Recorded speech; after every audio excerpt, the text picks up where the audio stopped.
ठीक है, बहुत बहुत शुक्रिया जनाब आपका। इंशाल्लाह टेंडर के दिन मुलाकात होगी आपसे। अल्लाह हाफिज। रजा साहब, ये तो वाकई बहुत खुशी की बात है। हाँ, बात तो खुशी की है, लेकिन जब तक टेंडर मिल नहीं जाता पूरी तरह कह नहीं सकते कुछ। माहीन की उस खानसामे से जान छूट जाए, टेंडर का क्या है, वो तो मिल ही जाएगा तुम्हें। क्या वो अलग नहीं हुए? माहीन साहिबा तो छोड़ चुकी है उन्हें। मुझे नहीं लगता। ज्यादा अंदाजे लगाने की जरूरत नहीं है तुम्हें। और हाँ, माहीन के पीछे इतना मत लगा करो तुम।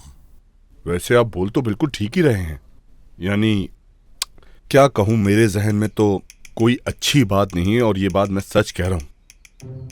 ये क्या कह रहे हो तुम ज़ुबैर? कौन सी बात अपने पेट में छुपा रखी, बोलो। अब मैं क्या बताऊं आप लोगों को कि उस खानसामे का एक बच्चा भी है। क्या? ये क्या कह रहे हो तुम? पागल हो गए हो क्या तुम? बिल्कुल सच कह रहा हूं। अगर मेरी खबर गलत हो तो आप सजा दे सकते हैं मुझे। और ये बात मुझे उनके बहुत ही करीबी शख्स ने बताई है, और ये बात कल रात को ही पता चली है मुझे। सच कह रहे हो तुम? जी बिल्कुल सच। यहाँ तक के उनके मोहल्ले वाले भी बातें कर रहे हैं। कैसी बातें? कुछ अजीब सी बातें कर रहे हैं वो लोग। यानी कोई कह रहा है कि वो बच्चा रोजीना का है, कोई कह रहा है माहीन का। दिमाग खराब हो गया तुम्हारा? कैसी बातें कर रहे हो तुम? इसे क्यों डांट रहे हो रजा? ये तो बस वही कह रहा है जो उसने लोगों से सुना है। मोहल्ले वाले भी अजीब है उसके। सर, आप परेशान क्यों होते हैं? मैं कभी आपको ये बात ना बताता, खबर खुद चलते चलते आप तक पहुंच जाती। और मुझे तो ये मालूम था कि माहीन साहिबा ने उस आदमी से अपना ताल्लुक खत्म कर दिया है, लेकिन जब मैडम ने बताया कि उन्हें ऐसा नहीं लगता तो मैंने भी बता दिया बस। तुम सच्चाई को देख नहीं पा रहे हो रजा। उसने हमारी बेटी को इसलिए जाल में फंसाया ताकि माहीन से अपने बच्चे को पलवा सके। याद नहीं तुम्हें कैसे उसने हमारी बेटी से अपने रेस्टोरेंट के वॉशरूम तक धुलवाए थे? शायद भूल गए हो तुम। हद है शैला, अपनी तरफ से कहानी लिखती। चलो तुम आओ मेरे साथ। इस औरत के सामने बगैर सोचे समझे कुछ मत कहा करो। लेकिन मैंने। चलो, अल्लाह हाफिज। खुदा हाफिज।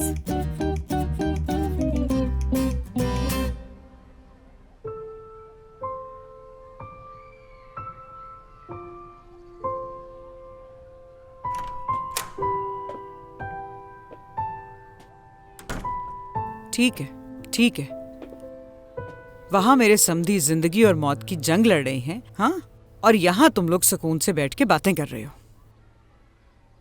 सही कह रही हैं आप, लेकिन हमारी परेशानी भी कुछ कम नहीं है।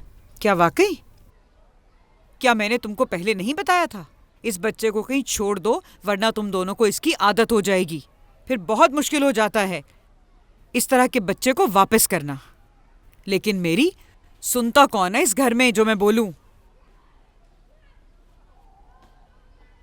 अगर आप इजाजत दे तो उस बच्चे को अपने पास रखना चाहते हैं हम। दे देती हूँ, दे दूंगी मैं रखने की इजाजत। लेकिन तुम लोग भी तो मेरी एक बात समझने की कोशिश करो।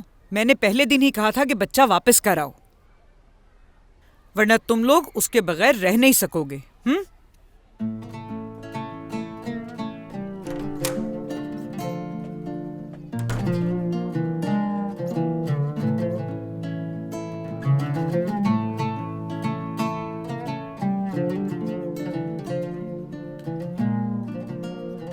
तुम्हें याद है इंस्पेक्टर ने क्या कहा था हमसे?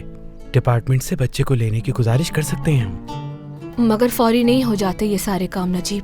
पहले डॉक्यूमेंट्स तैयार करने पड़ेंगे, उसके बाद इन्वेस्टिगेशन के लिए आएंगे। मुश्किल है। मुश्किल है, नामुमकिन तो नहीं।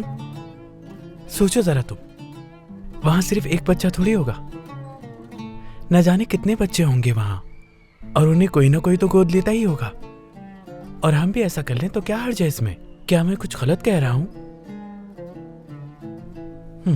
हाँ, तो फैसला कर लिया मैंने।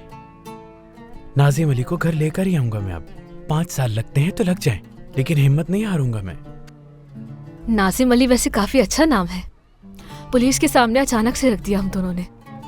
नहीं, नाजिम मेरे बाबा का नाम था। अच्छा,